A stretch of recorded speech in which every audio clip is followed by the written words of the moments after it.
Ladies and gentlemen, the story you are about to hear is true. The names have been changed to protect the innocent.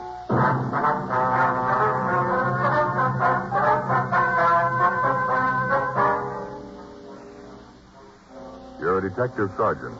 You're assigned to robbery detail. You get a call from the San Diego Police Department that 3 hold-up men are thought to be heading for your city. You know they're armed. You know they're dangerous. Your job, get them.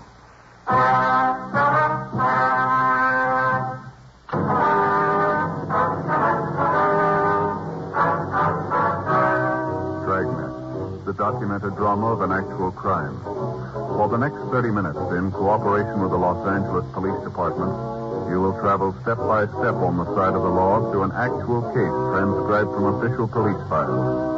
From beginning to end, from crime to punishment, Dragnet is the story of your police force in action.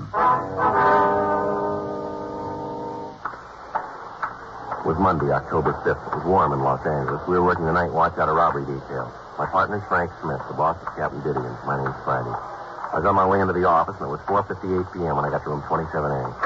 Robbery. Hi, Murph. Seen Frank? Yeah, he was here a couple of minutes ago. I think he went down the hall. Said he'd be right back. Thanks. How the kids? We're in the cycle again. What do you mean? The cold cycle. Oh, yeah. Oldest boy brings one home with him, gives it to his sister. Then it goes to the baby, then to the wife, and then to me. By the time I got it, the oldest boy's ready to catch it again from me. Doesn't seem to be any end to it. Yeah, I see what you mean. Reading the other day where if you take care of a cold, take a lot of pills, stay in bed, you can shake it in a week. Really? Don't do anything special for it, and it'll take 7 days to get rid of it. Joe?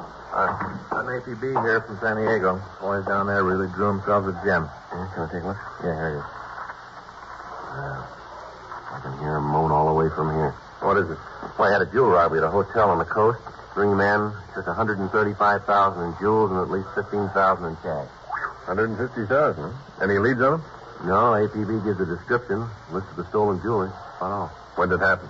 That says 1:30 this morning. Yeah, it's going to keep him busy for a while. That Mort's screaming like an eagle, Joe. What? Well, I talked to him last week. Said he was going down to Mexico to do some fishing. Been saving days off for the last 3 months. Don't get to go now. Yeah, I get it. Robbery, Friday. Yeah, go ahead. San Diego. Huh? Yeah, hi, Mort. Yeah, we got the APB. How's it going? Yeah. Uh-huh. When do you figure they left?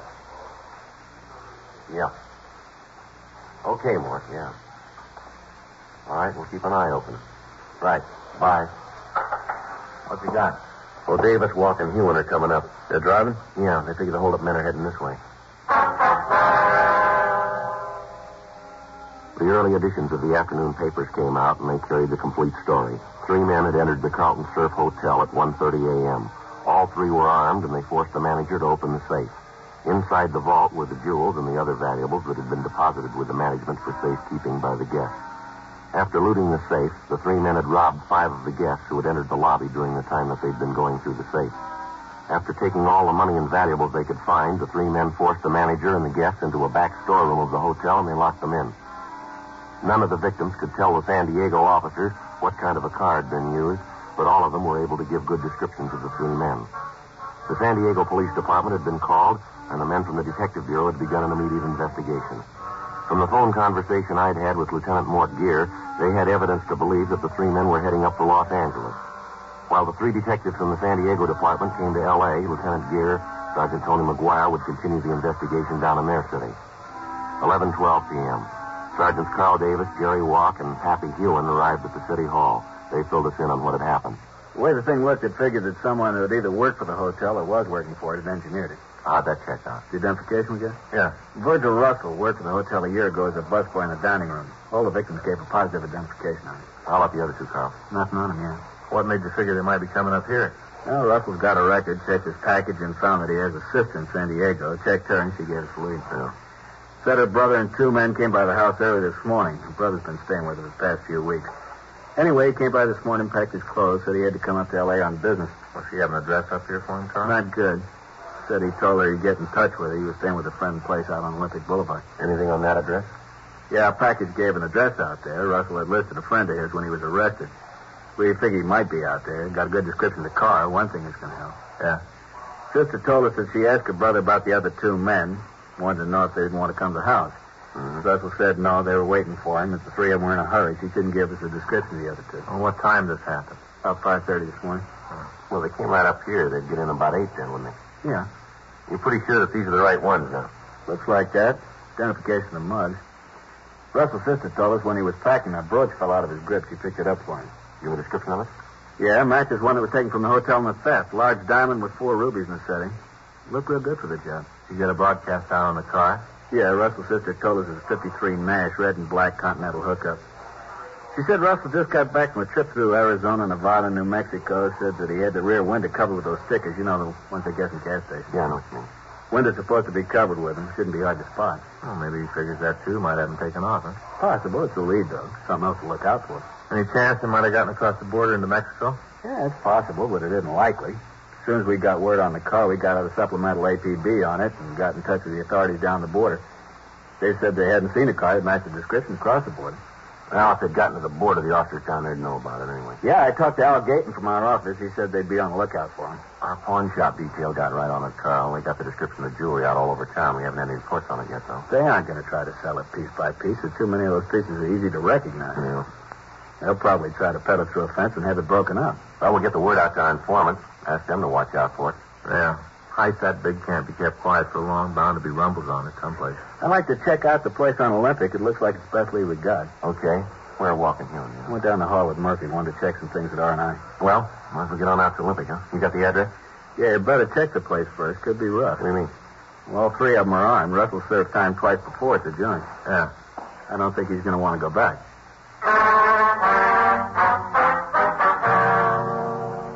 We checked the name of Russell's friend through our files. We found that he had no record.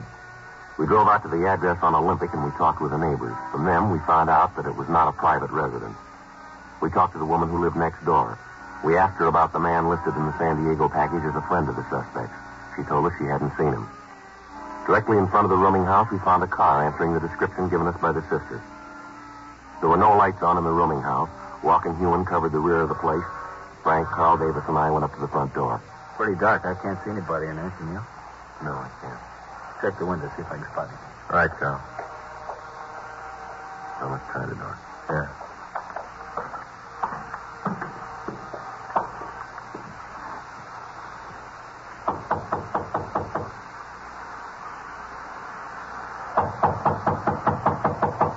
Who is it? Come on, open up.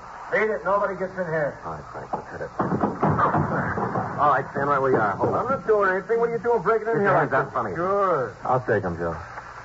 He's clean. Everything okay? Yeah, Carl. I'll get walking you in. Who else in the house? Nobody but the landlady. She's upstairs. Her and her daughter. Nobody else here. What's your name? Pete Ellis. Where's Russell? I don't know any Russell. All right, we'll look around. Come on. What's in there? Dining room? There ain't nothing in there. Open it up.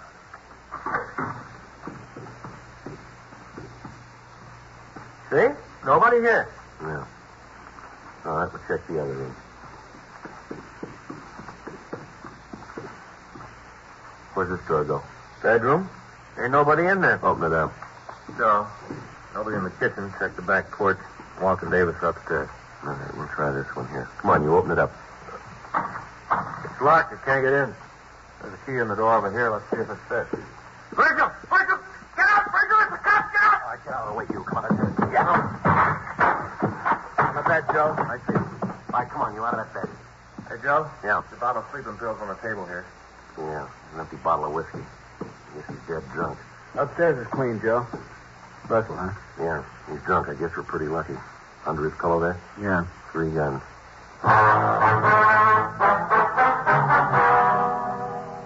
With the suspects in custody, we searched the house. In the back bedroom, where we'd found Virgil Russell, we found a folder with all of the newspaper stories of the hotel robbery.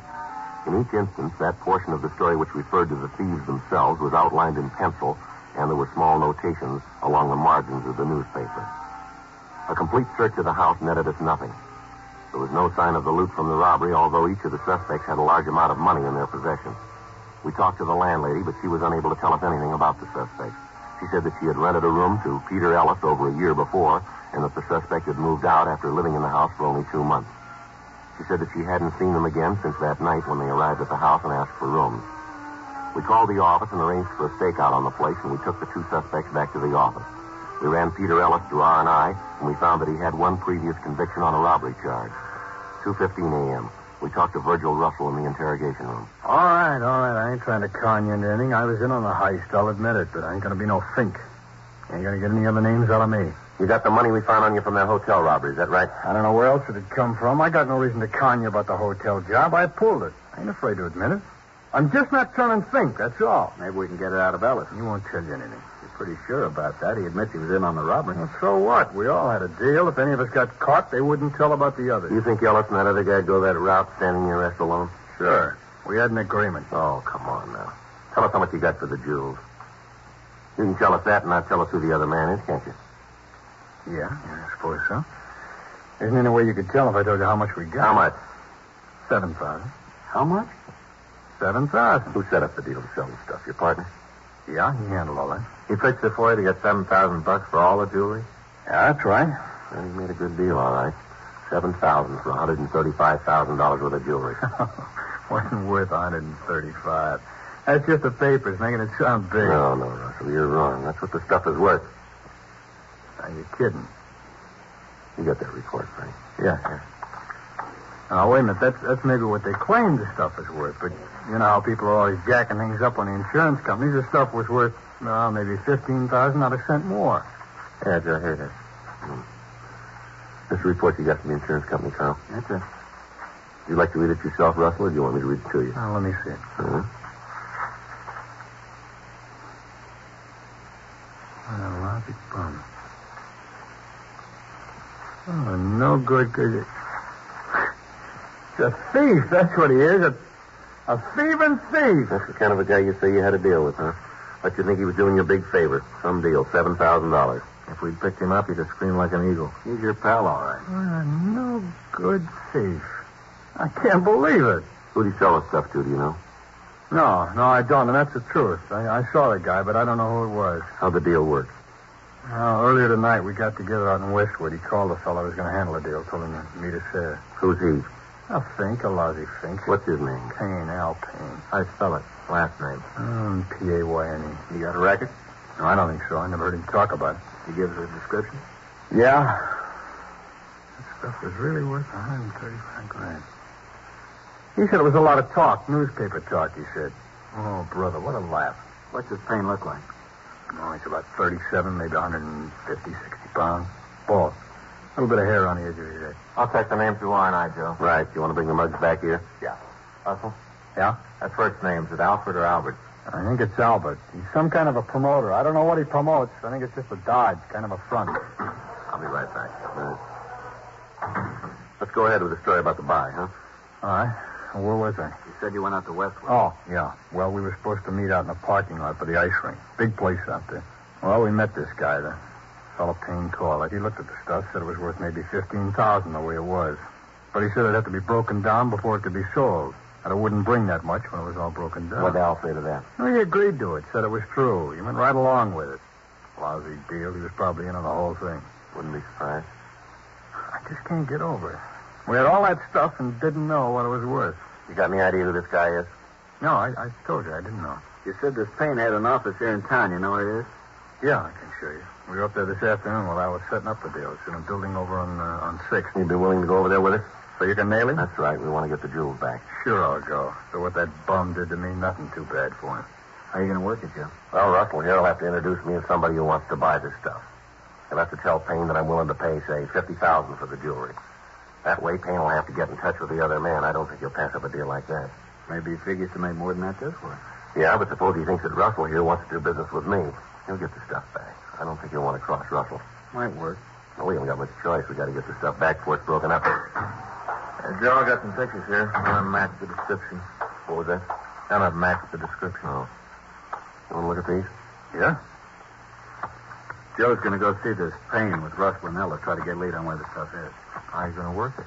Well, I'll tell Payne I'm interested in buying the jewels, offer him maybe $50,000. Picture's not here. None of these is pink. You go along with this plan, Russell? Sure. I'd like to see you get him and get him good. It's pretty risky. It doesn't look like there's any other way. Suppose not. Russell? Yeah? We know Payne carries a gun. I'm going to tell you something. I want you to remember it. All right. If you get any bright ideas about tipping Payne off about Joe, remember we'll have men all through the building. All right. We're not going to start any shooting. Yeah. But we'll finish it.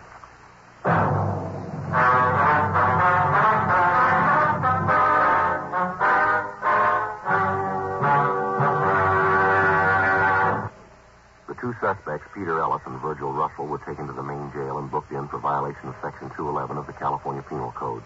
After that, the officers from San Diego, Frank and I, discussed the plan for finding the stolen jewels. It was agreed that I would go into the office building with the suspect, Virgil Russell. To lessen the chances of discovery, I would carry no gun or any police identification. We were unable to make contact that night, so the following morning, we checked over the physical layout of the building. It was 6 stories high and had one elevator. There were 2 entrances to the building, one in the front and one that opened off an alley in the rear. Officers were planted at both entrances. Additional men were stationed on each floor. 2 men were on the roof to cut off any possible escape to one of the adjoining buildings. 11:30 a.m. Tuesday, October 6th. Russell called Payne and said that he wanted to see him. Payne told him to come right over to the office. Russell and I got into a car and we drove over. It had been arranged that from the time we entered the building, no one would be permitted to leave until we returned to the main entrance. 11:58 a.m. We got to the office building. We went up to the 4th floor. The sign on Payne's door read, Albert Payne, Investment. Russell opened the door and we walked in. Hi, Virg. What's the bit? Al, like you to meet Joe Ferguson. Joe, glad to meet you. Yeah, same here, Al. Sit down, boys. Now, what's this all about? About the stuff, Al. We got to get it back. Now, what's the pitch? I don't even know what you're talking Oh, about. come off it, Payne. Joe here's willing to up the ante for the jewels. How much? I'll go as high as 50,000. I got to see it first. For 15,000 worth of jewels? Papers say it's worth 135. I explained that to you. They up the value. It's all insured. People up the price of the insurance companies. Papers up the price. They sell more papers. I told you. Yeah, and I ain't buying it. I want the stuff back. I never even got my cut of the 7,000. Ellis feels the same way. I told you the money'd be coming. Well, it ain't coming anymore. I want the stuff back. I don't think we can do that. Most of it's already broken up. No, not much of it could be broken up in the time that he's had it. Guy that bought it isn't going to like it. Well, that's tough. You just tell him to stop breaking it up. Tell him we want it back. Where do you figure to sell the jewels? I don't see where that concerns you. I'm offering you 50,000 for them. That's all you need to know. Come on, Al. Come on. Quit playing games. Let's get on it. You get in touch with the guy you gave them to and get the jewels back. And I got something to say about this. I was in on the job with you. Don't you forget it. I'm only going to say this once more, Payne. You get on that phone and get in touch with your contact. Tell him to stop breaking them up. You set up a meet to get the stuff back. I'll call him. I don't think it's going to do any good. He's probably got all the mounties melted down by this time. Got it all broken up. You call him. Let's see what happens. All right.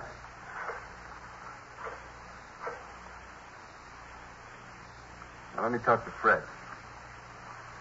Fred? It's Al.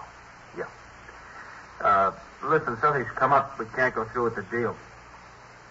What? Yeah, I know. I told them. Doesn't make any difference. They want it all back. Yeah, I told them that, too. Doesn't make any difference. You want the jewels back that have been broken down, too? I told you, Al. I want all of it back. Yeah. Yes, Freddie says all of it. Okay. And when can you make it? Yeah. All right. Yeah, we'll see you then, right. Okay, bye. They'll have the stuff for you tomorrow night. Why does he have to wait that long? How do I know? He just said he couldn't get it to you any sooner. You should have let me talk to him. I'd have told him. Yeah, sure. How much of it's been broken up? Well, hardly any. Just got started. Fred says it's almost all whole. Who is this Fred? That's none of your business. I asked you a question, Al. You bet your answer. Doesn't make any difference who he is. You and your friends lost up the deal. Be happy. You fixed it fine. Well, I'll come out better. Yeah, you better be right. Now, remember, I got a piece of this. I won't forget. What time tomorrow we're going to meet Fred?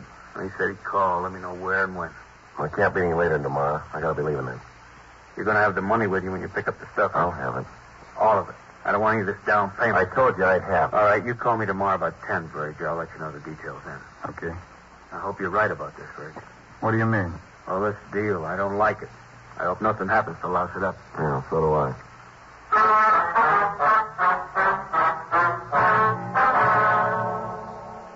Virgil Russell and I left the office and went downstairs. We checked with Frank, Carl Davis, and the other officers from San Diego.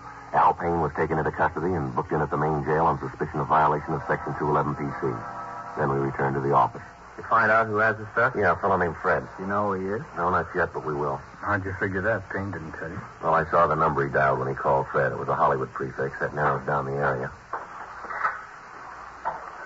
I can try the number and see who answers.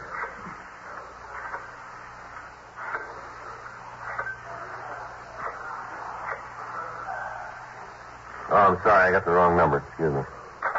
Did you get it? Yeah. It's the Kingery Trophy Company. You want to check the book? Right.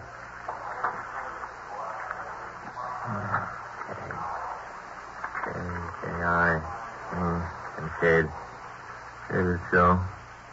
Kingery Trophy Company. On Las Palmas. Trophy Company. That'd give him a chance to melt the mountings down to metal, wouldn't it? It'd be easier to get rid of it that way. Makes sense. What do you figure to move in on? Right now. We can drive out and check the place now. Look it over, then we'll go in and get them. What happens with me? We got to take you back to main jail. After the help I gave That's you? the way it's got to be. You knew that going in. Yeah, I suppose so. Well, you tell the DA I helped, though, huh? Yeah, we'll see he knows about it. Sure, a bad deal all the way around. Real bad deal. I should have known I couldn't win. Right from the start, I should have known. Nobody can win. Well, still a lot of people trying.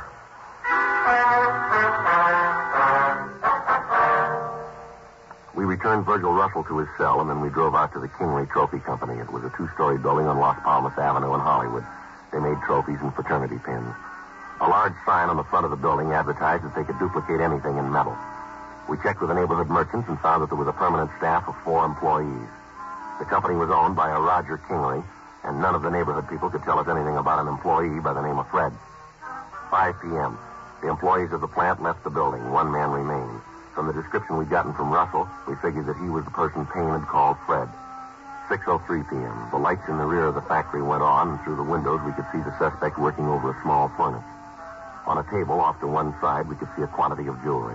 Frank, Carl, and I went to the side door of the plant while the other officers covered the remaining doors. All right, you ready? Yeah, let's go. Carl? Yeah. I'll hit the door and grab him before he's got the chance to throw the jewelry into the furnace. Right. Grab him, Carl. He's making a break for it. I got it. Hey, what are you guys doing breaking in here like this? Look at that, Joe. Jewelry matches the description of the stolen stuff. Yeah, looks like it. All right, Mr. Stand still. I'll shake it. He's clean. I don't know what you guys are doing. I don't know what this is all about. All right, save it. What's this jewelry doing here? That isn't I mine. didn't ask you whose it was. I asked you what it was doing here. Oh, I'd say give me $2,500 if I break it down for him. What's the fellow's name? A guy named Payne said he'd pay me to melt it down for him. You know the stuff was stolen? No, I didn't. He just made the deal to melt it down. Didn't he call you this afternoon and tell you to stop breaking it up? Yeah, and then he called back and told me not to pay attention to what he said. Go ahead with the job. I did like he said. Who else is in this with you? What do you mean? Who else here at the factory? Nobody. I'm the only one. I only did it because I needed the money. I didn't know where the jewels came from. I didn't care. It didn't make no difference to me. As long as I got mine, I was happy. I didn't know what it was all about. Looks like most of it's here, Joe. How many pieces did you break down? Took a couple of the pins apart. Didn't have the time to melt any of the mounting down. It's all there. All the Payne gave me. What's your name? Fred Michael. All right, let's go. I didn't know they were stolen. I didn't know anything about it. I just did a job. That's all. Just a job. Yeah. I didn't even get paid for it. Don't worry about it. You will.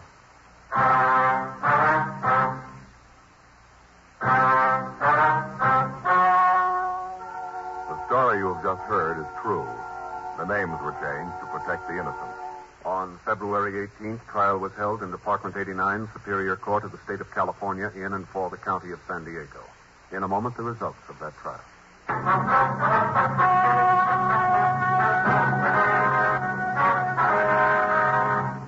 Virgil Nathan Russell, Peter Howard Ellis, and Albert Franklin Payne were tried and convicted of robbery in the first degree. They received sentence as prescribed by law.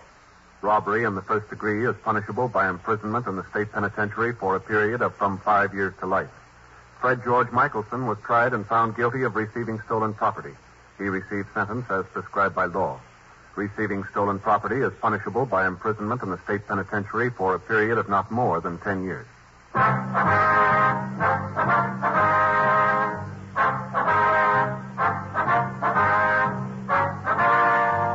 You have just heard Dragnet, a series of authentic cases from official files.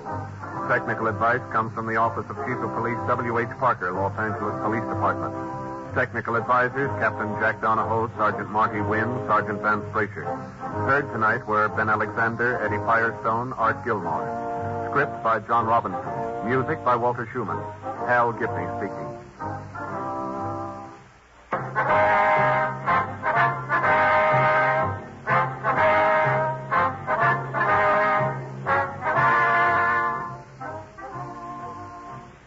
Transcribed from Los Angeles, Dragnet is an NBC Radio Network production.